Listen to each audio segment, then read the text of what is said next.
পরিশ্রম, দৃঢ় মনোবল ও অদম্য ইচ্ছে থাকলে যে অসম্ভবকে সম্ভব করা যায়, তার যেন উজ্জ্বল দৃষ্টান্ত এসএসসিতে জিপিএ 5 পাওয়া বাক ও শ্রবণ প্রতিবন্ধী জাইমা জার্নাস তানিশা।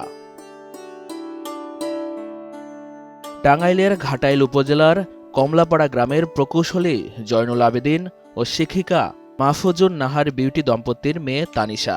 জন্ম থেকেই বাক ও শ্রবণ প্রতিবন্ধী সে, তবে ছোটবেলা থেকেই খুব মেধাবী। দুই ভাই বোনের মধ্যে ছোট তানিশা শিশু শ্রেণী থেকে অষ্টম শ্রেণী পর্যন্ত ঘাটাইল ক্যান্টনমেন্টে প্রতিবন্ধী ও অটিজম শিক্ষার্থীদের প্রতিষ্ঠান প্রয়াসে পড়াশোনা করেছেন। প্রতিবন্ধকতাকে ছাপিয়ে সবকিছু খুব সহজেই মুখস্থ করতে পারতেন তানিশা।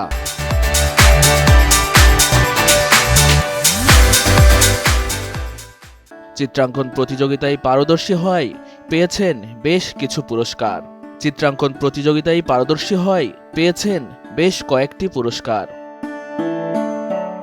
2023 সালে ঘাটাইল এসই বালিকা উচ্চ বিদ্যালয়ে নবম শ্রেণীর কারিগরি শাখায় ভর্তি হয়ে এ বছর এসএসসি পরীক্ষায় অংশগ্রহণ করেন সে।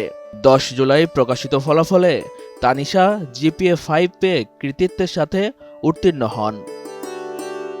মুখের ভাষায় ব্যক্ত করতে না পারলেও আকার ইঙ্গিতে আনন্দের বহিঃপ্রকাশ করছেন তানিশা। তানিশার এমন ফলাফলে উচ্ছ্বসিত বাবা ও মা। আল্লাহর দরবারে শুকরিয়া আদায় করে মেয়ের জন্য দোয়া চেয়েছেন তারা। মেয়ে জাইমা জার্নাস এবছর এসএসসি পরীক্ষায় ঘাটাইল পাইলট গার্লস স্কুল থেকে এসএসসি পরীক্ষা দিয়েছিল। সে সাফল্যের সাথে জিপিএ 5 পেয়েছে। তানিশা ওর ভালো নাম জাইমা জার্নাস, আমরা নিকনেম তানিশা হিসেবে ডাকি। সকল ছাত্রছাত্রী যারা স্বাভাবিক তাদের মতোও না ঠিক, কিন্তু সমাজে কিন্তু এই সমস্ত ছেলেমেয়েরা বোঝা নয়। আমি তার উজ্জ্বল প্রমাণ তানিশা থেকে পেয়েছি। প্রত্যেক শিক্ষকের সাথে আমি আলাপ করে এতটুকু জেনেছি যে তানিশা অত্যন্ত মেধাবী, নরম এবং ভদ্র স্বভাবের মেয়ে। এদের যদি পরিচর্যা করা যায় এবং এদের পিছনে যদি কোনো সময় দেওয়া যায়, তাহলে তারা অবশ্যই সাফল্য অর্জন করবে এবং সমাজে উজ্জ্বল একটা দৃষ্টান্ত স্থাপন করবে। ও বলতে পারে ঠিক আছে, কিন্তু যে কোনো বেশি সহজে সে বুঝতে পারে। আর এই সফলতার জন্য আমরা খুবই আনন্দিত। আর শিক্ষকদের সহযোগিতা এবং নিজস্ব প্রচেষ্টায় এই সফলতা অর্জন করতে পেরেছি। আমার মনে হয় পারিবারিক, সামাজিক এবং শিক্ষকদের সহায়তা হলে ওদের ভিতরে যে সুপ্ত প্রতিভা লুকিয়ে আছে সেটা বিকশিত হবে, এবং ওর মতো আরও যে ছেলেমেয়েরা আছে এরকম তারাও যেন এগিয়ে আসে। কারণ এরকম প্রতিবন্ধকতার কোনো বাধা নয়, এদের এই সহযোগিতা করলে এরাও সামনের দিকে এগিয়ে যেতে পারবে বলে আমার বিশ্বাস।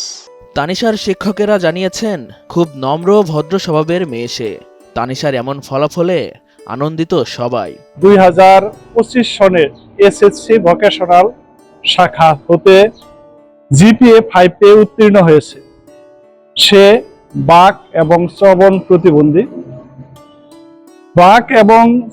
প্রতিবন্ধী হলেও তার ফলাফলের জন্য তার বিন্দুমাত্র আন্তরিকতার চেষ্টার ঘাটতি ছিল না। শিক্ষকদের সহায়তায়, অভিভাবকদের সার্বিক তত্ত্বাবধানে এই জিপিএ 5 পাওয়া সম্ভব হয়েছে। নবম শ্রেণীতে সে ভর্তি হয়েছে এবং এবছর কারিগরি শিক্ষা বোর্ড থেকে সে জিপিএ 5 পেয়েছে এবং সে বাক এবং শ্রবণ প্রতিবন্ধী। আমরা শ্রেণীকক্ষে তাকে ইশারা ইঙ্গিতে বা বুঝিয়ে দিতাম, সে ভালোভাবে বুঝতো। সে খুব মেধাবী ছিল।